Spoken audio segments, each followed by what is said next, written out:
abençoada. Que a graça e a paz do nosso Senhor e Salvador Jesus Cristo possa superabundar nos nossos corações, amém? Você pode tomar o seu assento. Quero externar minha gratidão a Deus pela sua vida, a todas as pessoas que estão nos acompanhando também através da web. De repente essa é a sua primeiro episódio da série, né? Mas nós acabamos de chegar no penúltimo episódio. Nós só temos mais um episódio. E eu tenho certeza que as pessoas que tiveram a oportunidade de estar conosco ao longo dessa série, elas foram muito edificadas. Entenda, existem algumas coisas na nossa vida, algumas coisas que nós pensamos assim: ah, isso não fez diferença. Tem coisas que se nós não ganharmos, entenda isso. Às vezes nós pensamos assim: eu não perdi nada. Às vezes você pode até ter esse pensamento de que não perdeu nada, mas talvez você deixou de ganhar algo que era importante para a sua vida. Talvez você deixou passar um momento, uma oportunidade, algo que era, fundamental para a sua jornada. Na minha caminhada enquanto cristão, ao longo desses mais de 20 anos, se tem uma coisa que eu aprendi, é que nós não devemos desperdiçar oportunidades de estarmos em Deus. Quando o salmista traz essa narrativa tão linda e tão maravilhosa: alegrei-me quando me disseram, vamos à casa do Senhor. Entenda que não era sair daqui do bairro Barcelona, em uma das ruas adjacentes, e caminhar até aqui ao ponto final. Entenda que não era como sair de um bairro vizinho, como Porto Canoa, Serra Dourada, Taquara, Colina, Morada. Era uma peregrinação de vários lugares do Oriente, rumo a Jerusalém. E eles iam se alegrando e cantando, subindo à casa do Deus Altíssimo. E quantas vezes nós temos oportunidades, mas deixamos passar. Eu não sei se você tem vivido, experimentado, ou até mesmo participado de tudo que Deus fez até aqui.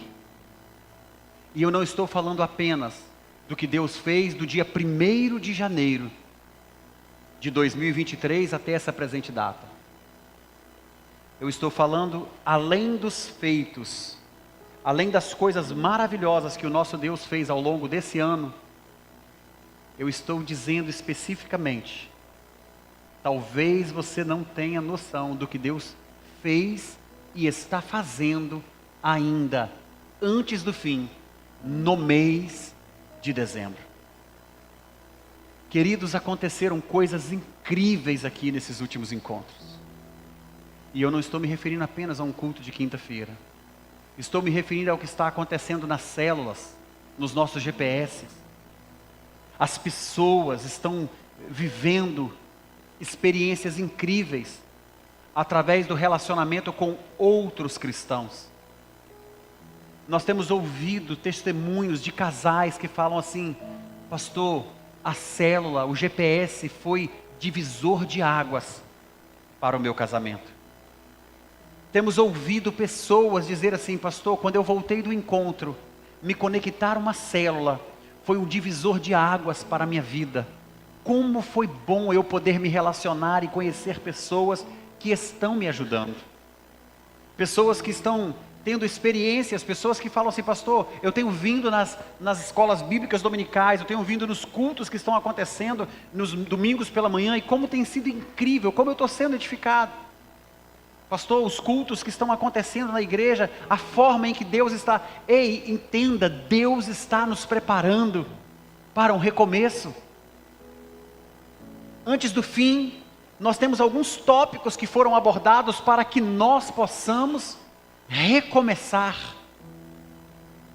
E pode ter certeza, se você adentrar 2024 com uma cegueira espiritual, com miopia, ou com uma visão distorcida do que Deus tem para a sua vida, vai ser apenas mais um ano.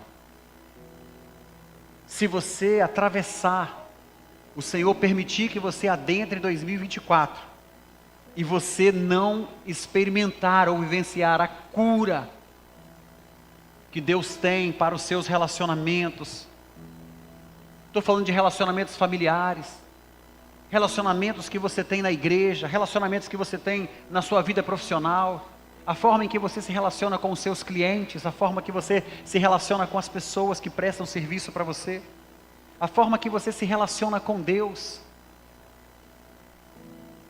Nós precisamos que os nossos relacionamentos sejam saudáveis. Então Deus, Ele restaura a nossa visão. Deus, Ele cura tanto a nossa estrutura física, mental, psíquica, emocional. Ele restaura os nossos relacionamentos a partir dEle. Quando nós nos conectamos a Ele, nós temos uma relação diferente, transparente, um relacionamento de fé. E através desse relacionamento, nós começamos a desfrutar e entender que Deus está conosco. O Senhor está conosco. E entender isso é muito importante. E aí nós adentramos hoje na nosso penúltimo episódio da série. Você verá a provisão de Deus e prosperará. Como você se torna capaz de ver a provisão de Deus? Entenda que os tópicos estão estruturados para que você possa, quem está desde o primeiro episódio, está fazendo essa conexão e está tendo facilidade de alcançar o que Deus está fazendo. Porque olha só, você vai ver a provisão de Deus, se a sua visão não foi restaurada. Como que você vai ver a provisão de Deus? Se você não entendeu a área da sua vida que Deus quer te curar, se você está sentado em uma cadeira, ofendido, magoado, aborrecido, entristecido, ou deixando de ir ao médico, porque as pessoas, quando elas estão nesses sintomas e elas não vão à igreja, elas estão o quê? Elas estão omitindo, ou elas estão evitando o tratamento. Entende? Se você tem alguma área na sua vida que você precisa trabalhar, que está relacionada à igreja, você precisa estar nesse ambiente, para que você possa ser curado. E aí, entenda, não adianta você entrar no hospital enfermo e ficar conversando pelos corredores com as pessoas, pensando que você vai ser curado, porque quem tem a resposta para você é o médico, é o especialista. É alguém que vai fazer um check-up, é alguém que não vai olhar para você na subjetividade. Ele vai fazer a análise clínica do que você está sentindo, do que você está, externando, compartilhando. Mas é bem provável que, se não for possível identificar, ele vai sujeitar você a alguns tipos de exames, para que possa ter um diagnóstico mais assertivo. Algumas pessoas são diagnosticadas de maneira equivocada. Algumas pessoas usam, entenda, nós precisamos fazer uma conexão da nossa vida, de tudo que nós vivemos no nosso cotidiano, e correlacionar isso com a vida espiritual, porque a própria Bíblia nos orienta dessa forma. Da mesma maneira em que a pessoa se automedica, pensando que está resolvendo alguns dos seus problemas fisiológicos, as pessoas também se automedicam para tentar cuidar das suas emoções, da sua alma, da sua fé. E tanto um quanto o outro é muito arriscado. E entenda, vide a bula, não é recomendável tomar a medicação, fazer o uso da medicação, sem uma prescrição de um especialista. E por que será que o sintoma é camuflado? Por que será que a pessoa entra num estado onde inverna aquele nível de complexidade e daqui a pouco ele rompe de uma maneira mais forte? As pessoas que são diagnosticadas com câncer no estado inicial têm maior probabilidade de vida do que as pessoas que ignoram o autocuidado. Nós acabamos de passar por um mês que ele incentiva o homem a cuidar da sua saúde, como tivemos o mês anterior que incentiva a mulher a ter cuidados essenciais com a sua saúde. E quantas mulheres desprezam ou ignoram quantos homens machistas ignoram o seu autocuidado. E quando chega a descobrir um câncer de próstata, está em estado terminal e irreversível. Porque não tem amor e cuidado próprio. Isso tem acontecido na nossa vida espiritual. As pessoas estão negligenciando detalhes que são fundamentais para o autocuidado. E isso é possível através do conhecimento, visão aberta. Para sermos curados nas nossas emoções, para podermos conseguir ter relacionamentos saudáveis com Deus, com as pessoas. A partir disso avançarmos, porque Deus está conosco e hoje nós vamos falar sobre a questão de ver a provisão de Deus para prosperarmos. O que eu quero começar a dizer a você nessa mensagem tão simples, mas crucial, e que talvez vai desmistificar algumas coisas e talvez vai organizar outras no seu pensamento acerca quando a gente fala um tema sobre esse, ver a provisão de Deus e prosperar, como as pessoas gostam. Imagina, não terei falta de nada, vou prosperar. Pode ter certeza de uma coisa, se você tiver que guardar uma única frase hoje, para você sair daqui, guarde essa: Deus quer que os seus filhos prosperem em tudo. Ele quer.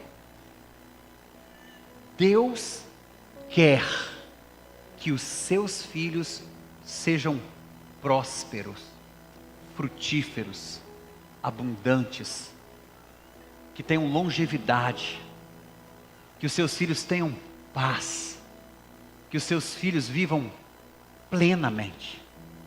Deus quer, Ele deseja isso. Mas o que significa isso, pastor? Significa que não vamos enfrentar nenhum problema? Significa que nós não vamos ter que passar por um caos momentâneo em algum momento? Que nós não vamos ter problemas financeiros, não vamos ter conflitos nos nossos relacionamentos? Que nós não vamos sofrer ofensas? Não vamos ter perdas? Significa que não vamos ter falta de nada? Significa que nunca, jamais vamos estar sujeitos, quem sabe, ao risco de uma virulência, de uma enfermidade, de um problema, de uma colisão, de um caos? Por que olharmos para a prosperidade, para a provisão de Deus e julgarmos que no meio da provisão de Deus e que, tendo a prosperidade dele, não teremos triunfo no meio de todas essas circunstâncias que são pertinentes da vida? Para os que acompanharam os últimos sermãos em que nós ministramos aqui, quando trouxemos à luz da palavra que isso faz parte da nossa vida, as tribulações, as angústias, as aflições, os problemas, à luz da Bíblia, nós trouxemos essa vertente. Então não tem como desprezar isso, descartar essa realidade. Quando nós olhamos para a realidade do apóstolo Paulo, porque às vezes as pessoas gostam de pegar alguns versículos isolados para poder traçarem uma meta e um propósito para a sua vida. Mas vamos olhar a realidade do apóstolo Paulo. O apóstolo Paulo, ele pediu ao Senhor que lhe prosperasse em uma viagem. O apóstolo Paulo, ele escreve uma carta aos Romanos e ele vai dizer o seguinte, olha que coisa linda, Romanos capítulo 1.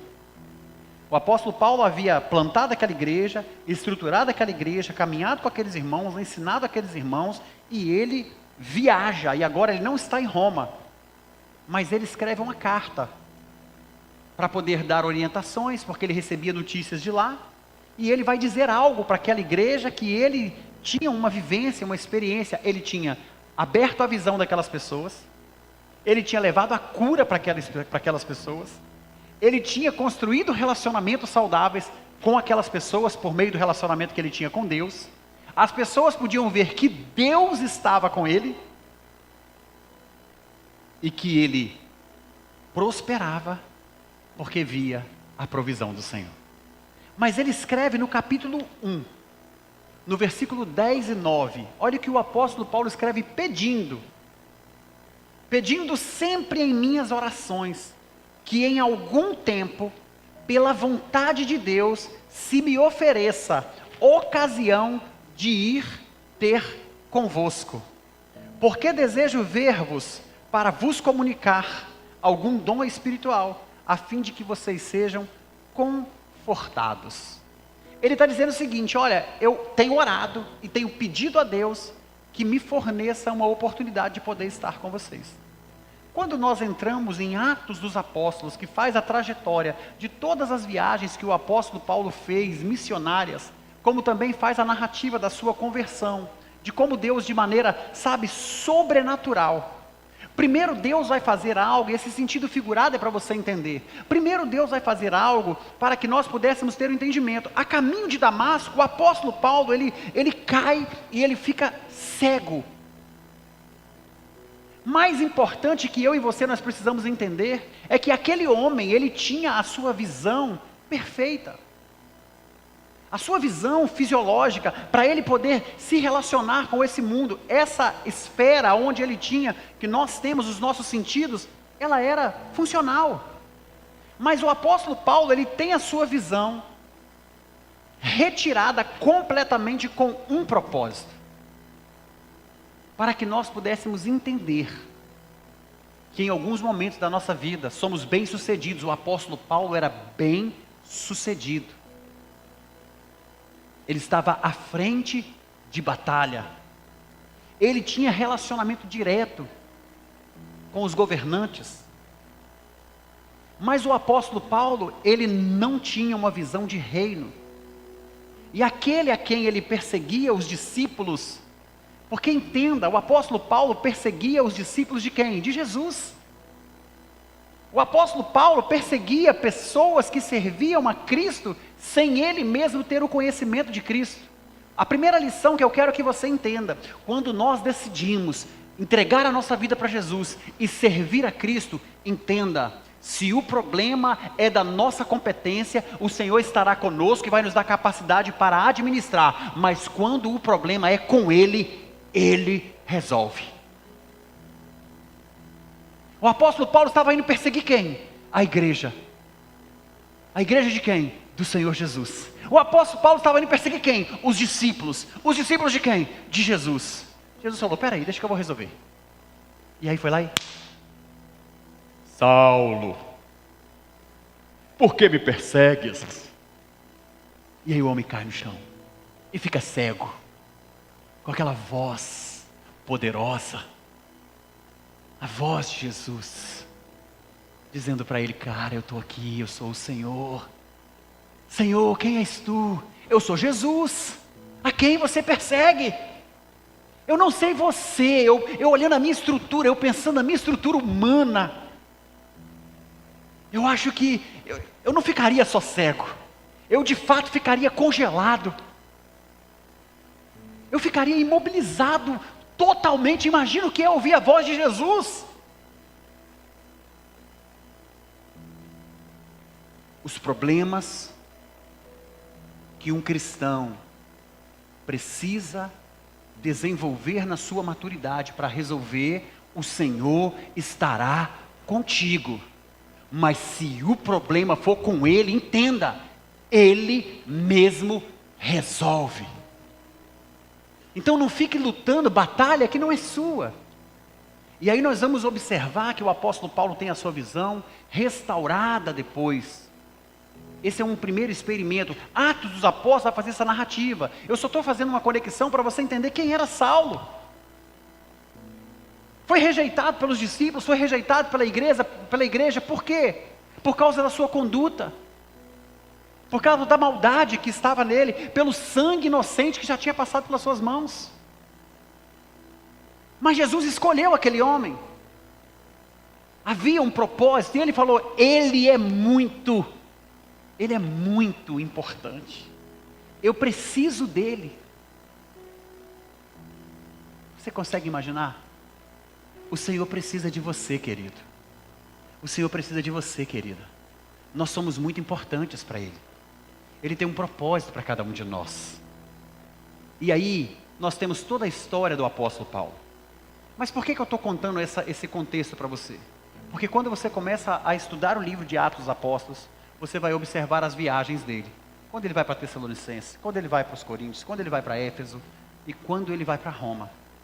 Só que ele deseja estar lá novamente, no final do livro de Atos dos Apóstolos. E aí eu vou fazer uma parafraseada e depois você lê na sua casa, o capítulo 27 e o capítulo 28. O apóstolo Paulo vai fazer agora a sua viagem para Roma. E você sabe o que o apóstolo Paulo experimenta? Tempestade, turbulência, sofrimento. O centurião que estava conduzindo ele não ouviu o apóstolo Paulo, só foi tendo problema, ao ponto do apóstolo Paulo se manifestar no meio deles e falar: ei, para, deixa eu falar para vocês, fique tranquilo. Nenhuma das cabeças que estão nesse navio vai se perder, exceto a embarcação, porque um anjo do Senhor me apareceu e disse assim, assim, assim, fiquem tranquilos. A Bíblia fala que eles já tinham 3 dias que eles não viam nem o sol nem as estrelas por causa de uma tempestade que não era pequena. Mas o apóstolo Paulo dá um comando para eles e pede para que eles ficarem tranquilos. E aí no 4º dia o apóstolo Paulo: vamos embora comer, que vocês têm que comer, que vocês estão com fome, vai dar tudo certo. E eles não querendo comer, a Bíblia fala que o apóstolo Paulo pega o pão e dá graça. Senhor, eu te dou graças. E aí ele começa a compartilhar o pão, com 232 tripulantes. Não era uma embarcaçãozinha pequena, mas ele estava ali manifestando a glória de Deus. Passado alguns dias eles encontram terra, a embarcação vai parar numa ilha. Quando ele chega lá, o que acontece? O apóstolo Paulo, eles vão acender uma fogueira, uma víbora vem e pica ele. Mortal. Os homens olham aquilo e falam: pronto, vai morrer. E eles começam a observar. O apóstolo Paulo não incha a mão, o apóstolo Paulo não tem febre, o apóstolo Paulo não morre, o apóstolo Paulo fica bem. Eles falam: esse homem não é um Deus.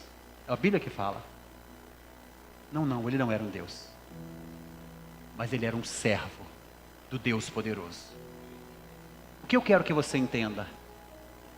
Em minhas orações eu peço para ir a Roma. Ele vai, debaixo de muita dificuldade, tribulação, angústia e aflição, mas para que o nome do Senhor seja glorificado. Então às vezes nós olhamos para isso e não entendemos que faz parte do propósito de Deus algumas condições para que nós possamos ser o canal de Deus para abençoar as pessoas. Através de tudo aquilo que estava acontecendo, por meio do apóstolo Paulo, aquelas pessoas puderam ver a glória de Deus, puderam ver a provisão de Deus, puderam prosperar naquela empreitada, puderam chegar ao seu destino. E aí, por que o senhor está falando isso, pastor? Porque o que é prosperar? Algumas definições básicas: prosperar, ter sucesso, crescer, aumentar, obter ganho. Gênesis capítulo 39, versículo 3, vai dizer assim, vendo pois o seu Senhor, que o Senhor estava com ele, e tudo o que ele fazia, o Senhor prosperava em suas mãos. Aqui está falando de José. José servindo, e o Senhor dele vendo que tudo que ele fazia, ele prosperava porque Deus era com ele. Prosperidade, o que é prosperidade? Avançar para um objetivo desejável e alcançar. Prosperou. Progresso, ser bem-sucedido em qualquer negócio ou qualquer empreendimento. Sucesso, alcance do objeto desejado. Isso é prosperidade. Deus tem sido doador, queridos, e o seu plano desde o início é abençoar o homem. Sempre foi, sempre foi. Eu quero compartilhar com você o que está escrito no livro de Salmos 115, do versículo 9 ao 15.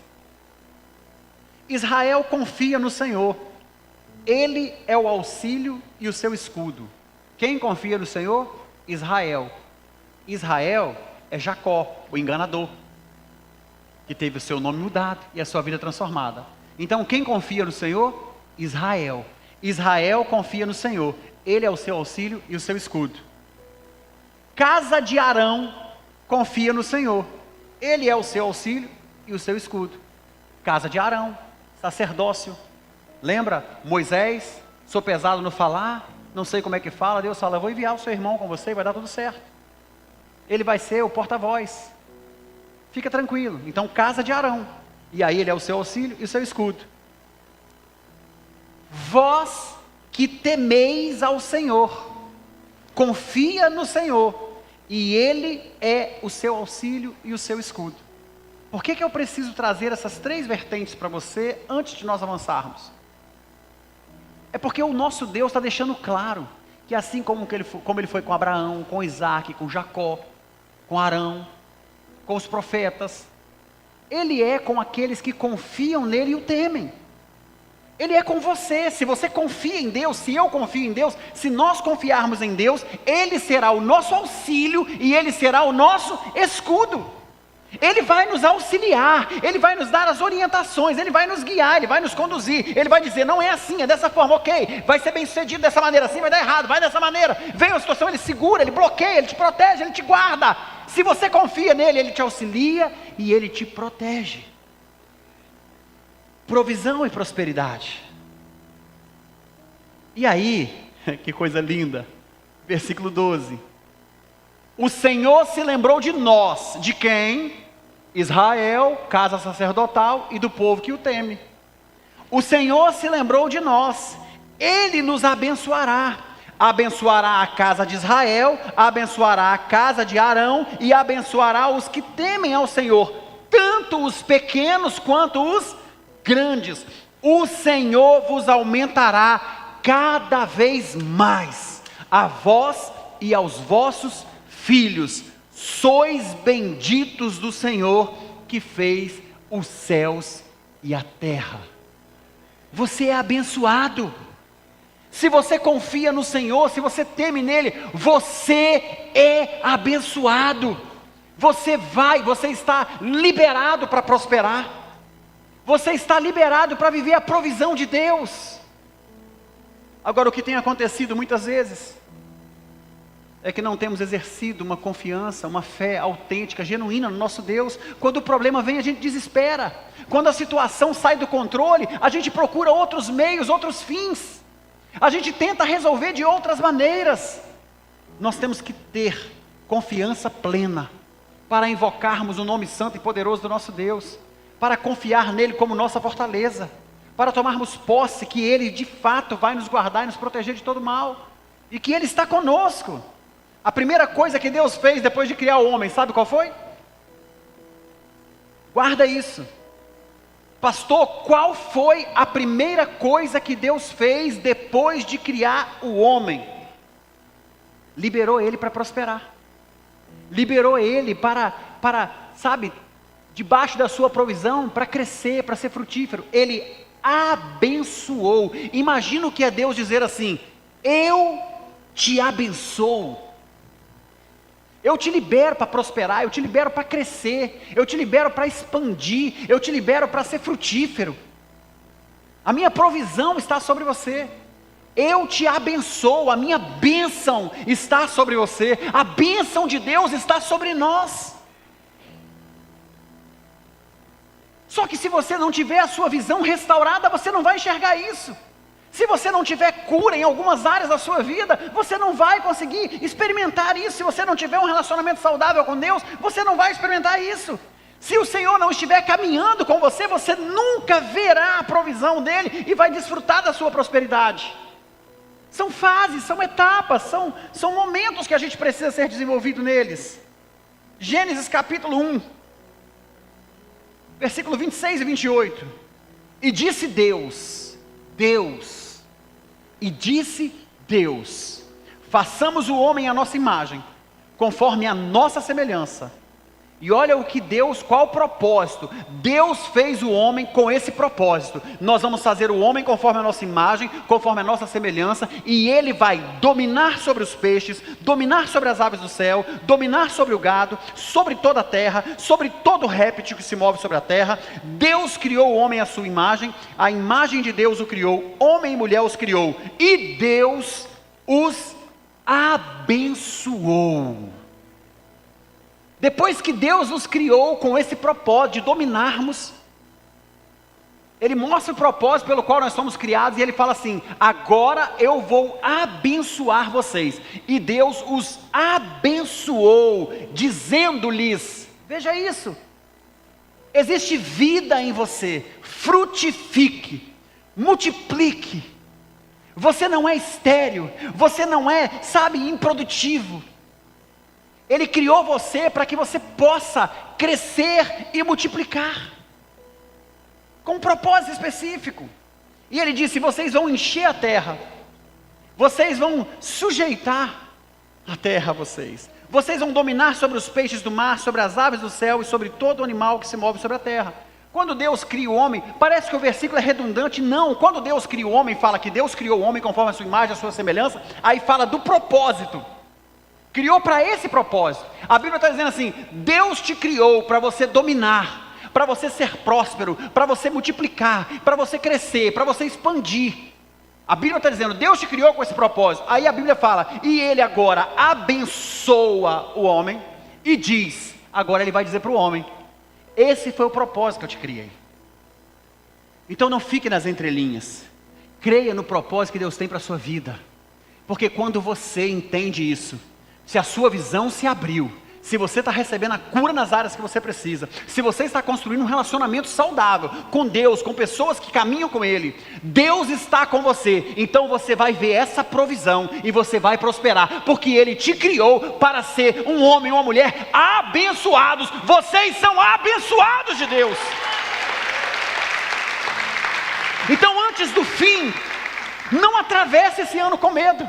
Antes do fim, creia, você está liberado para prosperar, você está liberado para ver a provisão de Deus. Precisa entender essas verdades bíblicas. Ser abençoado significa o que, pastor? Prosperar e crescer como resultado do favor de Deus sobre a sua vida. Meu Deus! Ser abençoado significa, ei, você cresce e você prospera, porque isso é um favor de Deus. Você não merece, mas você vai crescer, você vai prosperar. Eu te criei para isso. E aí você vai crescer no seu relacionamento familiar, você vai prosperar na sua família, no seu relacionamento com a sua esposa, com seus filhos. Isso é lindo demais. Você vai crescer e você vai prosperar lá na sua empresa.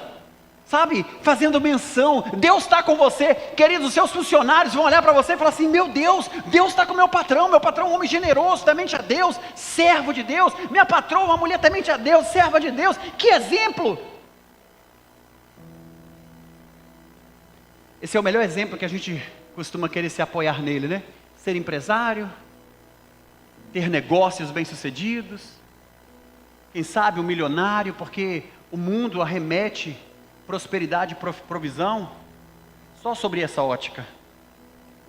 Mas eu quero te dizer algo muito importante. Nem sempre é assim. Às vezes você não vai ser dono de nada, mas tudo que o outro tem vai ser sujeitado a você como se fosse seu, porque a provisão de Deus está sobre a sua vida. Eu trabalhei 19 anos numa empresa. E eu sabia que aquela empresa era abençoada, porque o Senhor estava comigo.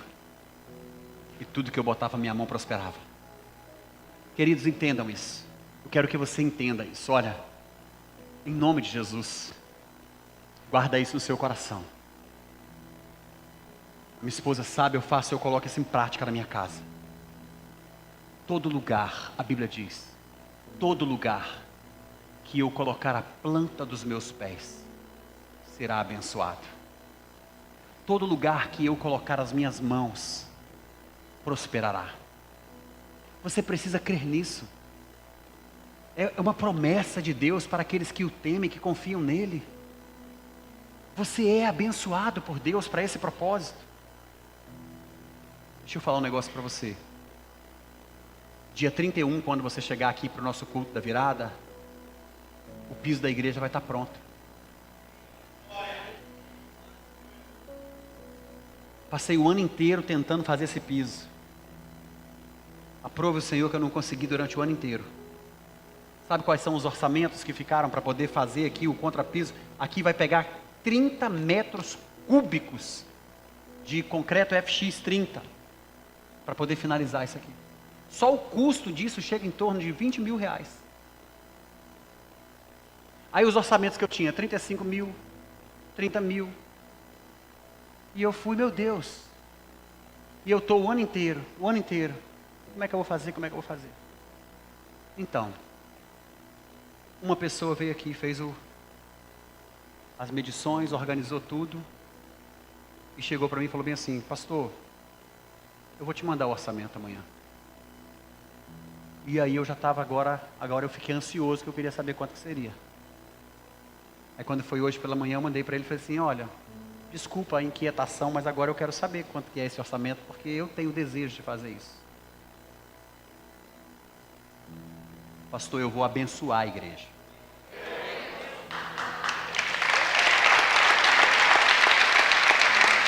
Tem noção? Só tive contato com ele por telefone algumas vezes.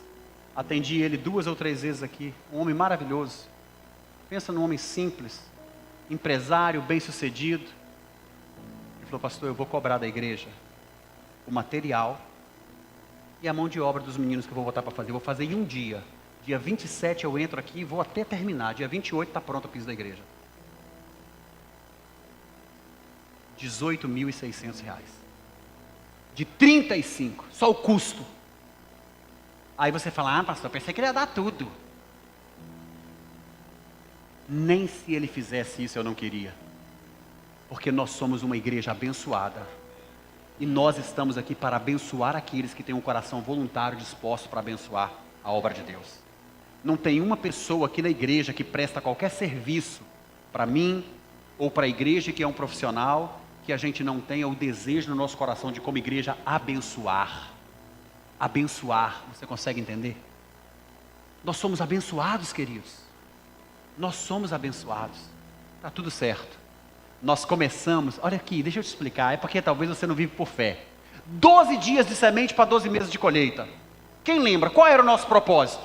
O nosso propósito era fazer o quê? O piso da igreja. Antes do fim,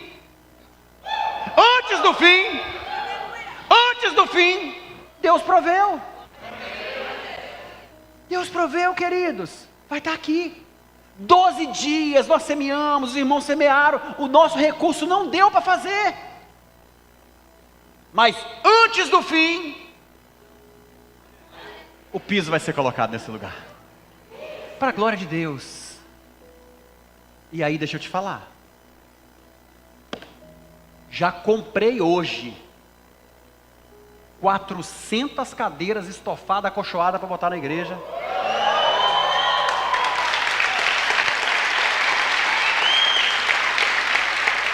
Comprei hoje, porque a nossa campanha dos 12 dias vai ser para a gente colocar essas cadeiras. Pastor, o senhor comprou sem ter o dinheiro na minha mão, porque o dinheiro está aí, ó, disponível, nós somos abençoados, prósperos. O Senhor vai nos dar condição. Sabe o que eu gerei no meu coração? A minha oferta para os 12 dias. Eu posso ofertar 4 cadeiras. Eu, minha esposa e meus 2 filhos. Falei, não, eu vou ofertar a minha, da minha esposa, dos meus 2 filhos e para mais uma família igual a minha. Eu vou ofertar 8 cadeiras. Se você pode ofertar meia cadeira, você oferta meia cadeira. Cada cadeira custa R$249. Estofada, acolchoada, confortável, resiste 180 quilos, ninguém vai cair, ninguém vai se machucar. Aí de repente você vai falar, pastor, vaidade do senhor, porque essas cadeiras estão boas. Essas cadeiras são traumontinas, são excelente cadeira, um material de ótima qualidade, mas tem vida útil, o tempo dela já deu. Algumas estão quebrando, estão já dando problema. E aí deixa eu te falar, nós temos a provisão de Deus. Como Deus nos deu essa provisão, eu falei, eu vou dar um passo de fé.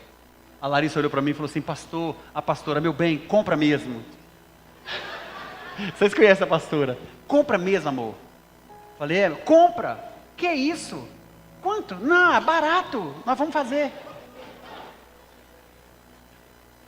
Já está comprado. 12 dias de semente para 12 meses de colheita, a igreja vai estar com piso, acabou a campanha, as cadeiras vão chegar. Porque, queridos, olha aqui, Gênesis 26, 12 ao 14, estou sem relógio, sem celular, me deixaram hoje totalmente a pé, já vi aqui, ótimo, já me virei aqui. Gênesis 26, 12 ao 14, guarda aí no seu coração. E semeou Isaac naquela mesma terra, e colheu naquele mesmo ano, 100 medidas. Por quê? Porque o Senhor o abençoava. E engrandeceu-se o homem e ia, enriquecendo-se, e se tornou muito poderoso na terra. Tinha possessão de ovelhas, possessão de vacas, e muita gente de serviço, de maneira que os filisteus o invejavam. Por que Isaac semeou em uma época, a Bíblia começa dizendo, houve fome no mundo inteiro. Naquela época houve fome, escassez, não tinha recurso para nada, a terra não estava produzindo, as pessoas não estavam conseguindo gerar o sustento, a prosperidade vinha da terra, vinha do fruto que a terra produzia. Isaac foi lá e plantou na terra seca, na escassez, e ele colheu 100, para cada um grão, você consegue entender isso? Para cada um grão que ele plantou, o Senhor multiplicou 100 frutos, porque o Senhor estava com ele. Para você ver a provisão de Deus, e para você prosperar, Deus precisa estar com você. Quando nós olhamos para isso, nós vamos adentrar na história de José. Quem é José? José foi um excelente filho, um filho maravilhoso. E aí o que nós vamos perceber é o seguinte: José significa, sabe o quê? Deus acrescenta, Deus multiplica. José. Deus acrescenta. Deus acrescenta sobre a vida de José, Deus multiplica sobre a vida de José. Isso é o que significa. Agora, o que que nós, igual você que é mãe de José, o que que nós fazemos para que isso aconteça? José, meu filho, anda com Deus, tema a Deus, o Senhor será contigo, Ele vai acrescentar e Ele vai multiplicar. Ponto. Ah, pastor, mas meu nome é João. João, meu filho, creia no Senhor Jesus, anda com Ele, porque Ele vai acrescentar e Ele vai multiplicar, porque Ele é contigo. Não é porque o meu nome não é José que eu não vou ter a porção acrescentada de Deus, a provisão e a multiplicação de Deus, porque o que mais importa não é apenas o significado do meu nome, mas é quem é o Senhor da minha vida, que vai me dar naquele grande dia uma pedrinha com um nome com o qual ninguém conhece. É para resolver isso. Sofreu com seu nome a vida inteira? Se preocupa não. Quando você entrar na eternidade, o Senhor vai falar, está aqui, Paulo, uma pedrinha, esse é o seu novo nome, sua nova identidade, entra no meu reino. José era um bom filho, só teve um detalhe: o melhor filho que se tornou o melhor escravo, que se tornou o melhor servo, que se tornou o melhor prisioneiro. O melhor filho se tornou o melhor escravo, se tornou o melhor servo e se tornou o melhor prisioneiro. E tudo isso por quê? Porque José sonhava os sonhos de Deus. Pastor, sobrou um dedo. Sim, o melhor filho que se tornou o melhor escravo, que se tornou o melhor servo e que se tornou o melhor prisioneiro, também se tornou o maior e melhor governador do Egito, da nação mais poderosa, porque sonhou. E por que é importante você entender isso? Porque você quer ter a provisão de Deus e você quer ver a prosperidade dele? Tem alguns passos que nós não podemos nos perder. Primeira coisa que nós vamos ver na vida de José: evidenciar que a prosperidade que ele tinha vinha de Deus. Tem que ficar evidente. Gênesis 39:3. Mascou. Vendo, pois, o seu senhor, que o Senhor estava com ele, e tudo o que ele fazia, o Senhor lhe fez prosperar tudo que estava em sua mão. Então José, ele não ficava dizendo, eu prospero porque o Senhor está comigo, eu prospero porque eu sou José, sonhei o sonho de Deus. As pessoas precisam olhar para você, e o seu comportamento, a sua conduta, a sua postura, os seus feitos, precisam evidenciar que Deus está com você. Será que as pessoas conseguem ver que Deus está com você? Elas veem Deus na sua vida quando você está trabalhando? Hoje, na hora que eu estava entrando no condomínio, né, meu bem, paramos lá e uma pessoa para o carro na frente, um carro bonito, um carro novinho. Pensa num carrão top. E aí ela parou, o portão abriu e ela ficou lá, conversando com o porteiro, resolvendo a vida dela. Aí pelo retrovisor, assim, eu olhava lá, o pessoal tudo feliz naquele carro. O pessoal feliz, conversando lá. Deu vontade de dar uma buzinada. Sai daí, esse carro velho feio daí. Para quê? Isso vai evidenciar que Deus está comigo? Paciência é uma virtude. Fiquei com o meu carro tranquilo. Não estava desesperado. Não estou morrendo, ninguém está me perseguindo. Sabe, não estou fugindo de ninguém. Muito pelo contrário. Eu estou indo ao encontro das pessoas que precisam ter uma experiência com Jesus. E, queridos, não foi rápido não, tá? E o povo feliz lá dentro do carro e eu tranquilo. A pastora Serlei olhou para mim. Eu já tinha buzinado, amor. Falei, relaxa. Aí o carro deu evidência que ia sair, não saiu. Ela falou, eu tinha buzinado. Tudo bem, talvez você também tivesse buzinado. Eu também tive vontade de buzinar. Mas quais são as evidências de que Deus está na nossa vida? Entende? Eu estava saindo com o meu carro outro dia ali, aí veio o Nica e a Genilza. Eu nem sabia que era seu pai, Silvano. Silvano é o filho dele, mas eu nem sabia que era seu pai, Jean. Mas aí ele veio, entrou e eu estava já com o carro no meio, falei, engatei a ré, fui dando ré, para poder ele passar. Ele passou, Genilza abaixou o vidro para tentar dar uma quadrada para ver quem era. Era eu, o pastor. Ainda bem. Talvez ela nem me reconheceu, mas era eu no carro. Dei ré, deixei ela passar e tal. Pode ser que ela foi esse barbeiro no meio da rua, não sei. Eu, ai meu Deus, é o pastor Nica. Evidências de que Deus está com você. Você não precisa de falar. As pessoas precisam perceber pela sua atitude, pelo seu comportamento. Deus está com você. Ei, você vai ver a provisão de Deus e você vai prosperar, porque as pessoas verão que Deus está com você. Esse homem, quando chegou aqui e ele foi fazer o orçamento, ele viu que Deus está nesse lugar. Então ele falou, eu vou abençoar esse lugar. Deus está aqui. E nos abençoou. Primeira coisa, tudo que você fizer, faça para a glória de Deus. Trata o seu marido de maneira que Deus seja glorificado. Trata a sua esposa de maneira que Deus seja glorificado. Trata os seus filhos de maneira que os seus filhos vejam a evidência. Se os seus filhos virem a evidência de Deus na sua vida, eles vão querer buscar a Deus, eles vão querer estar servindo a Deus. Seu marido vai querer servir a Deus, sua esposa, sua família, seus vizinhos, as pessoas que estão do lado de você. Porque Deus está com você e você é abençoado, abençoada por Deus.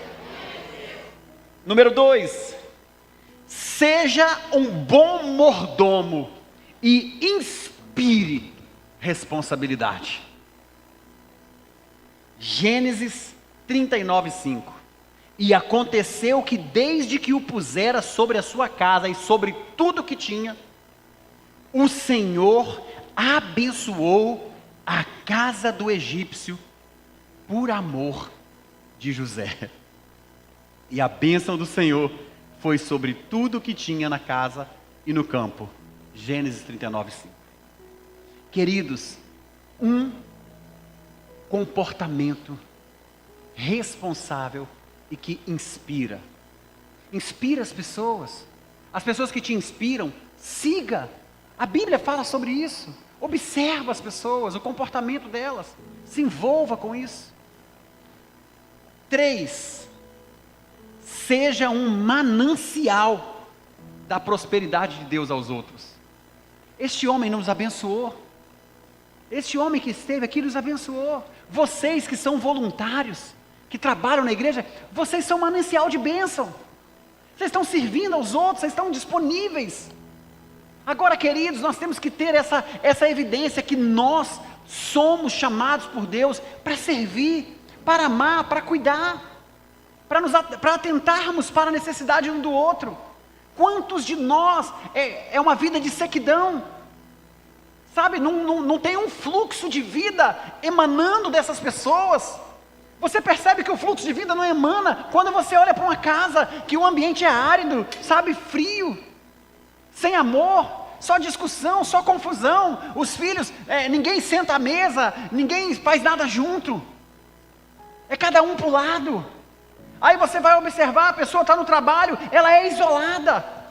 Entenda, aquele que crê em Jesus, tem uma fonte fluindo dentro dele, um manancial de águas vivas. Você é um manancial de bênção. Você é um manancial de bênção. Existe provisão, prosperidade, provisão de Deus na sua vida. Deixa isso emanar de você, no ambiente onde você está. Quarto, seja uma pessoa de caráter e de confiança. Gênesis 39:6.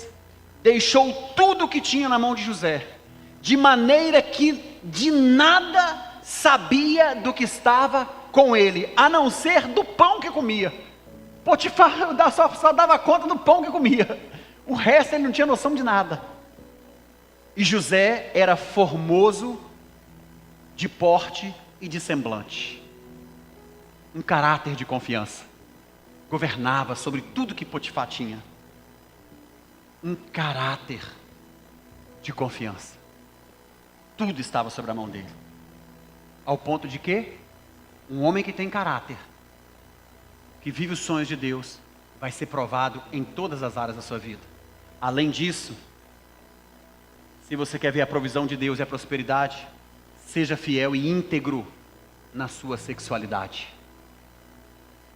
Não despreze isso não, filho. Foge da aparência do mal, da pornografia, dos desejos carnais, da lascívia, da prostituição, da fornicação, da mentira, do engano. E aconteceu que depois dessas coisas, a mulher do seu senhor pôs os olhos de José e disse: deita-te comigo. Mas José era fiel a Deus, temia Deus em tudo. E ele sabia dominar os seus desejos carnais. O que foi que deu isso de resultado para ele? Foi parar na prisão. Resista às tentações no ambiente de trabalho. Essa historinha que aconteceu no Egito é para dizer para você lá no seu ambiente de trabalho. Para mim no meu ambiente de trabalho. Assédio. Pessoas imorais. Isso acontece todos os dias, queridos. O sujeito tem problema no casamento, vai resolver o problema com uma secretária, com uma funcionária, com uma amiga. Vai para os barzinhos. Vai curtir a vida e vai só se afundando. Resista às tentações no seu ambiente de trabalho. Gênesis 39:8. Porém, ele recusou e disse à mulher do seu senhor: eis que o meu senhor não sabe o que há em casa comigo, e entregou em minha mão tudo o que tem. E fugiu. Quantos cristãos estão caindo hoje, deixando de viver a provisão e a prosperidade de Deus, porque negociaram os seus valores e se entregaram aos seus desejos carnais. Pessoas que vão para a igreja com a intenção de melhorar a sua vida porque estão buscando a Deus, e no meio do caminho encontram outros deuses, outros relacionamentos que não são os relacionamentos saudáveis, cristãos, com propósito de salvação. Entenda, antes do fim, você está aqui hoje para ver a provisão e a prosperidade de Deus, porque Ele te criou e planejou tudo para que você possa prosperar em todas as áreas da sua vida. Jeremias 29:11. É assim que o Senhor diz ao nosso respeito: eu conheço os pensamentos que tenho ao vosso respeito, diz o Senhor, pensamentos de paz e não de mal, para vos dar um futuro e uma esperança. Ele te criou plenamente para a prosperidade. Só não confunda a essência da provisão de Deus e da prosperidade com o que você tem ouvido por aí. Porque existe provação, existem métodos e meios pelos quais Deus vai estar com você no meio dessa jornada toda, para que Ele possa ser glorificado e reconhecido. E é sobre isso que nós falamos, sobre a provisão de Deus. Antes do fim, nós estamos nos preparando para adentrarmos em um ano profético. Só vamos ter mais um episódio na série. Se você não assistiu nenhum outro, Quero convidar você, acesse o canal no YouTube, assista, tenho certeza que você vai ser abençoado. Mas não deixe de estar conosco na próxima quinta-feira. Organize a sua agenda, porque dia 31 nós vamos ter um culto profético lindo aqui de virada. Nesse próximo domingo nós vamos ter uma festa maravilhosa preparada pelas nossas crianças. As nossas crianças estarão aqui à noite fazendo, um especial de Natal muito lindo. Domingo pela manhã nós vamos ter a palavra de Deus sendo ministrada. E eu quero convocar a igreja para uma reunião extraordinária. Como é que ela vai acontecer? De repente você fala, pastor, então não é para eu vir? Não, olha só. No dia 24, no domingo de Natal, é o nosso último culto do ano, vai acontecer pela manhã. Nós vamos ter aqui um culto no domingo pela manhã, com uma reunião extraordinária para nós apresentarmos as lideranças de ministérios, orarmos por eles, abençoarmos eles, para nós formatarmos a nossa ata de diretoria da igreja, para validar junto aos meios públicos, cartórios, bancos, todas as esferas onde nós estamos operando. Então é muito importante que você, que é membro da igreja, esteja presente. Nós vamos fazer a primeira chamada às 8 horas da manhã, depois nós vamos para um período de louvor, 30 minutos depois, nós fazemos uma segunda chamada, e aí vamos deliberar os assuntos com os que estiverem presentes. Então eu estou fazendo uma convocação aqui pública para uma reunião extraordinária para o dia 24. Então é importante que você esteja. Pastor, eu ainda não sou membro da igreja, venha participar, que vai ser maravilhoso. Você vê como que nós operamos, como que nós agimos, como que nós trabalhamos, e você vai receber a unção de Deus para a sua vida, e depois você vai passar esse dia com a sua família. Amém?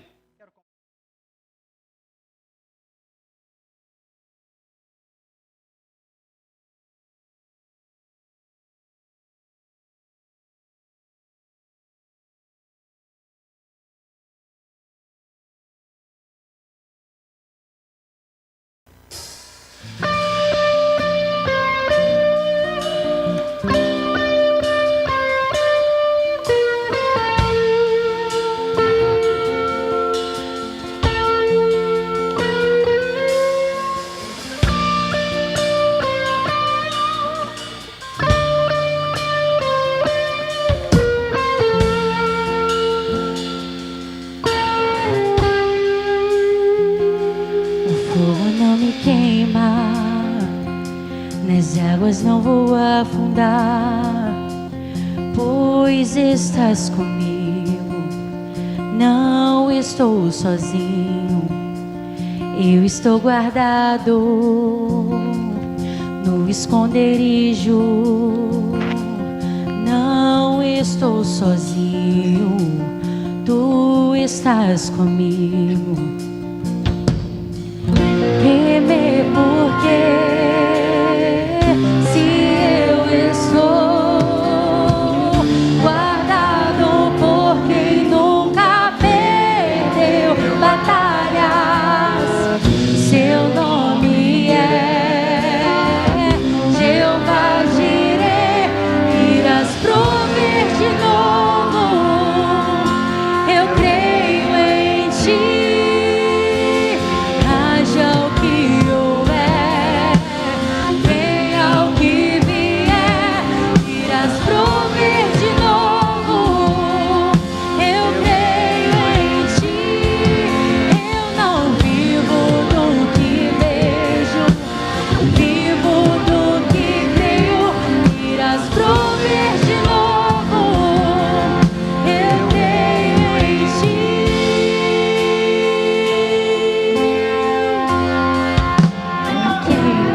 guardado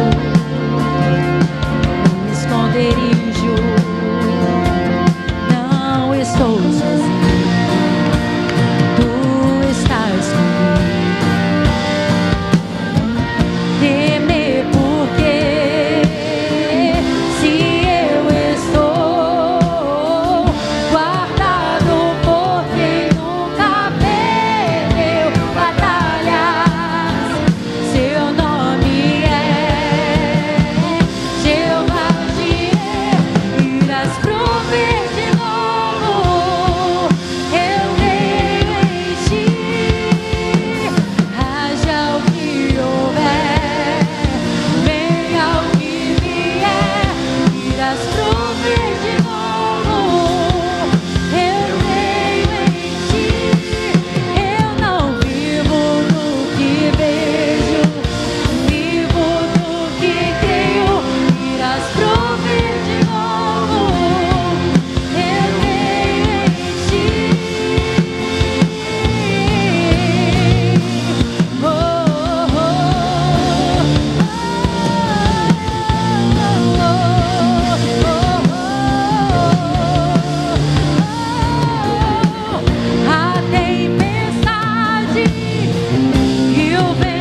mãos aos céus. Pai, eu creio que o Senhor nos criou com um propósito, que o Senhor tem planos perfeitos para cada um de nós. Meu Deus, quando o Senhor nos criou, o Senhor nos abençoou com toda sorte de bênção. Meu Deus, o Senhor nos liberou, o Senhor colocou sobre nós a Tua provisão, a Tua presença conosco, ó Deus, nos faz prosperar em todas as áreas da nossa vida. Meu Deus, nós não temeremos mal algum, não teremos medo das dificuldades, das lutas, das circunstâncias, porque sabemos que o Senhor está conosco. Nós sabemos, ó Deus, que podemos todas as coisas, porque o Senhor é aquele que nos fortalece, o Senhor é aquele que nos fortalece, e a Tua provisão está sobre nós, sobre a nossa casa, sobre os nossos filhos, e nós tomamos posse, porque nós cremos na Tua provisão, e não temeremos mal algum, porque o Senhor está conosco. Declare: eu creio que Deus está comigo, e eu estou liberado para prosperar, e não temerei mal algum, porque o Senhor está comigo. Se você crê nisso, se expressa com júbilo, com palma, com gratidão no seu coração. Aleluia!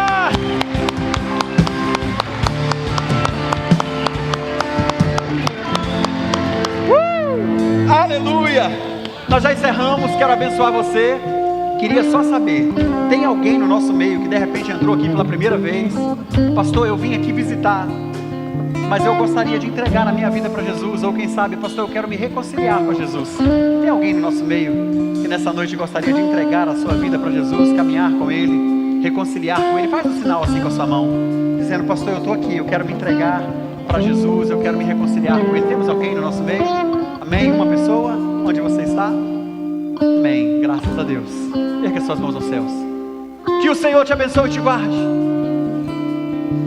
que Ele resplandeça o teu rosto sobre ti, que Ele levante o teu rosto sobre ti, tenha misericórdia de ti e te dê a paz, porque Ele te criou para prosperar em todas as áreas da sua vida. Sê tu uma bênção.